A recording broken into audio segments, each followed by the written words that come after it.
ഒരു മുസ്ലിമായ മനുഷ്യനെ അവരുടെ അഭിമാനത്തിന് കേടുവരുന്ന ഒരു കുറ്റം ഒരാൾ പറയുമ്പോൾ, ഇത് അങ്ങനെ പറയല്ലേ, അതങ്ങനെയല്ല, അല്ലെങ്കിൽ നീ അയാളെപ്പറ്റി പറയുന്നത് ശരിയല്ല, അതിൻ്റെ വസ്തുത ആ പറഞ്ഞതുപോലെയല്ല എന്ന് പറഞ്ഞ് നിങ്ങളുടെ ഒരു സഹോദരൻ്റെ അഭിമാനം നിങ്ങൾ കാത്തു സൂക്ഷിക്കുന്നുണ്ടെങ്കിൽ അതിന് വലിയ പ്രതിഫലമാണ്. കാരണം ഇതൊക്കെ നാട്ടിൽ നടക്കുന്ന വിഷയമാണ്. ഒരാളെക്കുറിച്ചും നല്ലത് പറഞ്ഞു കേൾക്കാൻ ഇഷ്ടപ്പെടാത്ത കുറേ മനുഷ്യന്മാരുണ്ട് ലോകത്ത്. അവർക്കൊരാളുടെ കുഴപ്പമേ കേൾക്കാൻ ഇഷ്ടമുള്ളൂ. അപ്പോൾ അതിങ്ങനെ പറഞ്ഞുകൊണ്ടിരിക്കും. ഒരു മനുഷ്യൻ്റെ നന്മ നമ്മൾ പറയാറുണ്ട്. ഒരു പോസിറ്റീവ് തിങ്കിങ് ആലോചിച്ച് നോക്കൂ. നമ്മൾ കുറ്റം പറയുന്നതിന് പകരം ഒരു മനുഷ്യൻ്റെ നന്മ പറയാം. ഇപ്പോൾ കൗൺസിലിംഗ് ഒക്കെ ചെയ്യുമ്പോഴേ പരസ്പരം പിണങ്ങി അല്ലെങ്കിൽ അടിപിടി കൂടി നിൽക്കുന്ന ആളുകൾ, കുറേ പരിചയമുള്ള ആളുകൾ, ഭാര്യ ഭർത്താവായിരിക്കാം, ജ്യേഷ്ഠനും അനുജനുമായിരിക്കാം, ബാപ്പി മക്കളും ആയിരിക്കാം. അവിടെ നമ്മൾ ചോദിക്കുന്നൊരു ചോദ്യം ഇതാണ്: നിങ്ങളുടെ ഭാര്യയുടെ എല്ലാ കുറവുകളും ന്യൂനതകളും മാറ്റിവെക്കട്ടെ, അവളിലെ ഒരു 5 നന്മ നിങ്ങൾ പറയും. ഭർത്താവിൻ്റെ എല്ലാ പ്രശ്നങ്ങളും നിങ്ങൾ മാറ്റിവെക്ക്, അയാളിലെ ഒരു 5 നന്മ നീയും പറയും, ഭാര്യയോടും പറയും, നീയും സംസാരിക്കുകയും. അപ്പോഴായിരിക്കും മനസ്സ് തുറക്കുക. അതുവരെ നമ്മൾ കണ്ടത് ഒരു ഡാർക്ക് സൈഡ് മാത്രമായിരിക്കും.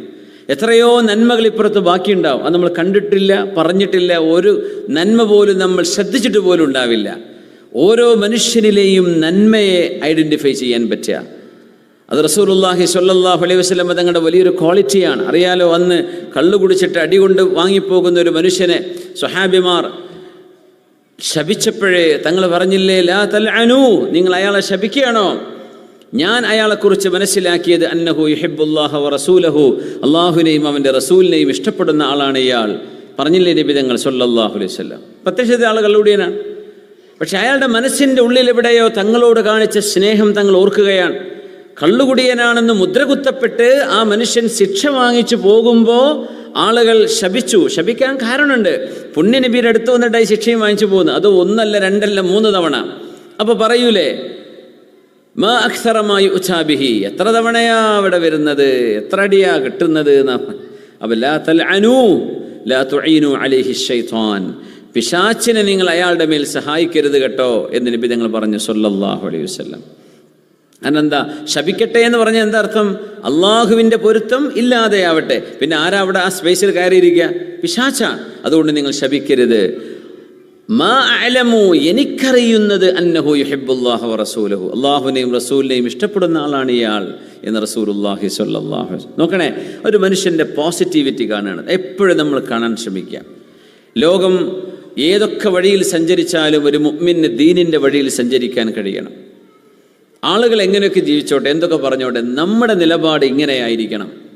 മാ മിൻ മുസ്ലിമിൻ മാ മിൻ അഹദിൻ യൻസുറു മുസ്ലിമൻ ഫീ മൗതിനിൻ യുൻതഖസു ഫീഹി മിൻ ഇർലിഹി വയുൻതഹകു ഫീഹി മിൻ ഹുർമതി ഇല്ലാ നസറഹുല്ലാഹു ഫീ മൗതിനിൻ യുഹിബ്ബു ഫീഹി നസ്റതഹു.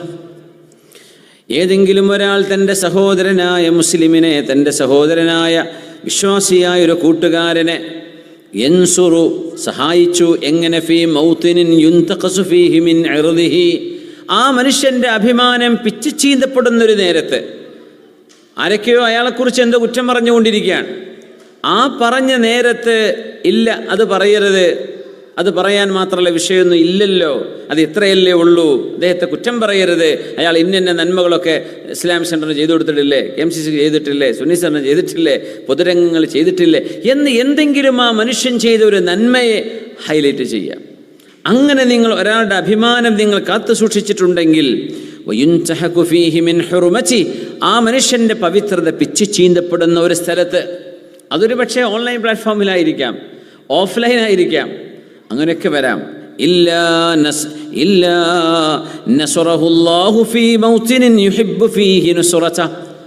ആ മനുഷ്യൻ എന്നെ സഹായിക്കാൻ ആരെങ്കിലും ഒന്നുണ്ടാവണേ എന്ന് കൊതിച്ചു പോകുന്ന ഒരു സ്ഥലത്ത് അള്ളാഹു ആ മനുഷ്യനെ സഹായിക്കുമെന്ന് നബിയുനാ റസൂലുള്ളാഹി സ്വല്ലല്ലാഹു അലൈഹി വസല്ലം. ആരാണോ ഒരാൾക്ക് വേണ്ടി ഡിഫെൻഡ് ചെയ്തത് അയാൾ അള്ളാഹു സഹായിക്കുമെന്നാണ്. പഠിച്ചവൻ്റെ സഹായമല്ലേ നമുക്ക് വേണ്ടത്.